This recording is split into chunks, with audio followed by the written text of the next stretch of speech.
Muy buenos días. Checo. Hoy el motivo de esta comparecencia pública es por la actualidad de los últimos días y acontecimientos en relación con la sanidad en nuestro país, en Castilla-La Mancha y particularmente en lo que nos afecta a Villarrobledo, a los ciudadanos de Villarrobledo.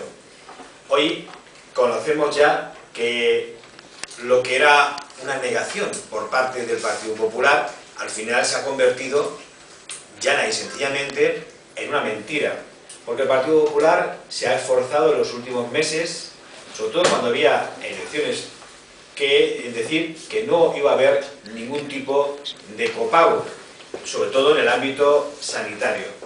Y hoy vemos ya cómo es una realidad que el copago en el ámbito sanitario ha llegado.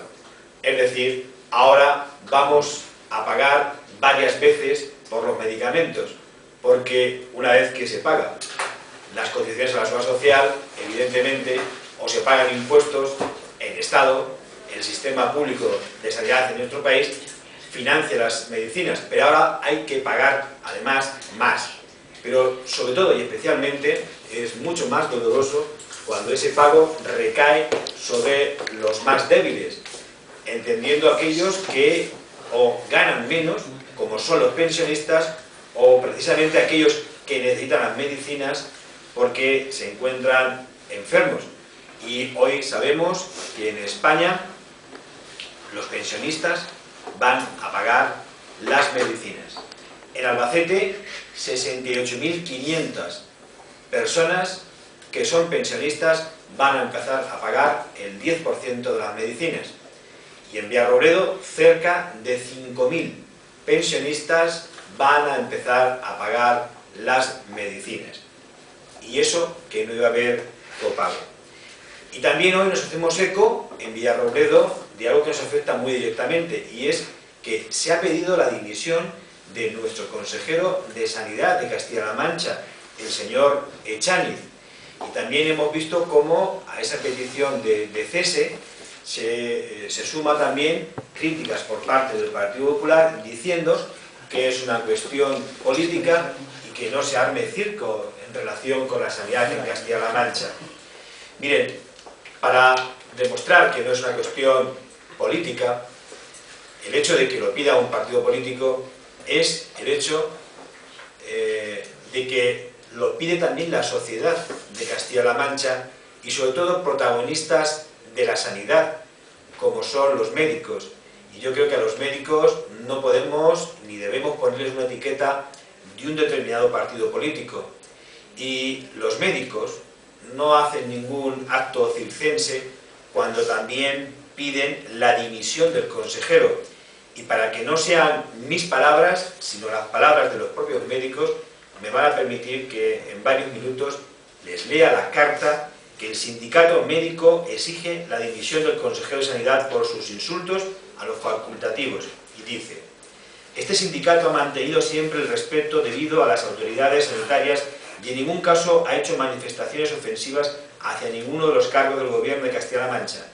Es por ello que nos resulta especialmente doloroso y fuera de lugar que el señor Echaniz haya proferido tales exabruptos que son un serio agravio para los médicos de esta región, a quienes descalifica de manera genérica, denotando una absoluta falta de capacidad política e incluso de educación, que a un gestor de su nivel le deberían ser exigibles.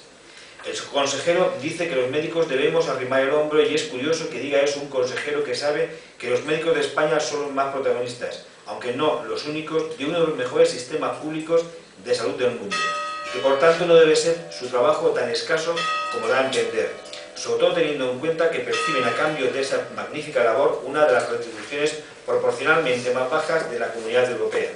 Especialmente los médicos de esta región, que contribuyeron a colocar el sistema autonómico de salud en el segundo lugar del Estado, cuando antes ocupaba el octavo, acometiendo su tarea con el entusiasmo suficiente como para que los pacientes pudieran acogerse a la ley de garantías, que establecía plazos concretos para su atención. Sin embargo, el señor Echaniz nos pide a los médicos que hagamos huelga a la japonesa, cuando parece que es él quien la está haciendo con muy negativos efectos en su consejería, cerrando consultorios, con despidos masivos de médicos, con la subida exponencial de la lista de espera, etc. El consejero nos echa en cara que tengamos un puesto de trabajo, un puesto que hemos conseguido tras 6 años de carrera, 4 o 5 de especialidad, un examen MIR y mucho esfuerzo y sacrificio. Si tenemos ese puesto de trabajo es, en la mayor parte de los casos, porque hemos superado un proceso selectivo que, por lo que sabemos, no ha superado jamás el señor Echaniz. Quien, como él dice, se retratará ante la historia es el propio consejero por su gestión arrogante y precipitada, nefasta para los intereses de pacientes y facultativos.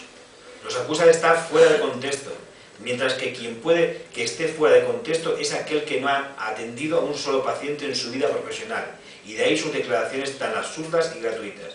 Su actitud no es nueva, pues solo ha mantenido esa postura chulesca con los médicos, sino con muchos otros colectivos de sanitarios y de usuarios, tanto en sus competencias de salud como de bienestar social. Quienes son peligrosos para la sociedad no son los médicos, sino los gestores ineficaces y arrogantes en su incapacidad. Por otra parte, si los médicos lloramos es porque nos vemos regidos por políticos como él, que después de meses de gestión ni siquiera ha visto la cara a los representantes de los facultativos y que está abocando a la sanidad autonómica a un callejón sin salida, aunque nos tememos que tal vez sea esa su última intención. A los médicos no se nos puede achacar la mala gestión de estos ni de anteriores gestores, pues nunca se nos ha permitido participar en dicha gestión, lo que venimos demandando desde hace tiempo. La demagogia o simplemente la falsedad de atribuirnos a los médicos salarios astronómicos es simplemente deplorable, pues generaliza algo que no sabemos si ha existido, pero que sería en todo caso algo absolutamente puntual.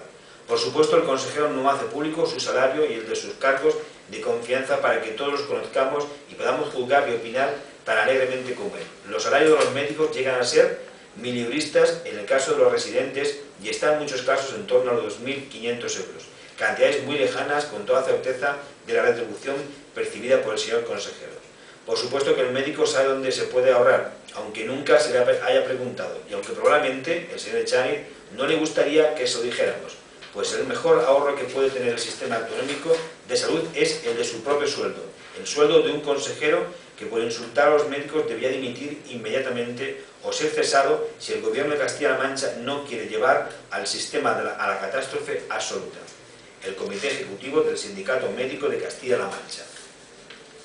Bien, no son mis palabras, pero evidentemente son palabras muy autorizadas en Castilla-La Mancha, porque son las palabras de quienes nos atienden, de quienes sostienen el sistema público sanitario en España y en Castilla-La Mancha, que son los médicos. Aunque lo pagamos todos los ciudadanos, sin médicos no podíamos hablar de aquello de una medicina de calidad. Y nosotros, desde Villarrobledo, tenemos más que motivos suficientes para adherirnos a esa petición que se ha hecho de dimisión del señor Echaniz, porque ahora podemos ir a nuestro hospital de Villarrobledo y ver cómo en las habitaciones que había una cama ahora hay 2. Podemos ir y comprobar cómo una de sus salas está absolutamente cerrada al público. Vemos cómo el proyecto, que era una realidad porque estaba presupuestado, una obra plurianual que era el segundo centro de salud para Villarrobledo, en el barrio de Sucollamos, esa obra está paralizada y no tendremos, yo creo que dentro de poco, por supuesto que no, un segundo centro de salud como pueda tener Almansa, Ellín, Tomelloso y otras localidades de nuestro entorno. Estamos viendo cómo hay una plataforma que reivindica mejoras en la sanidad y que no se privatice nuestro hospital. Y estamos viendo cómo hoy las medicinas a los más débiles, a los enfermos, les cuestan más. Pues el señor Echaniz, que además es el que supuestamente dirige la política sanitaria del Partido Popular en España, porque es el representante también a ese nivel, pues debe dimitir y hacerle caso a quienes, como los médicos, no están de acuerdo con su gestión. Muchas gracias. ¿Alguna pregunta que tengáis? Pues muy bien. ¿Qué ha hecho el pobre Echaniz aquí? Pero esto lo ponen normal, ¿eh? Hazlo, pero...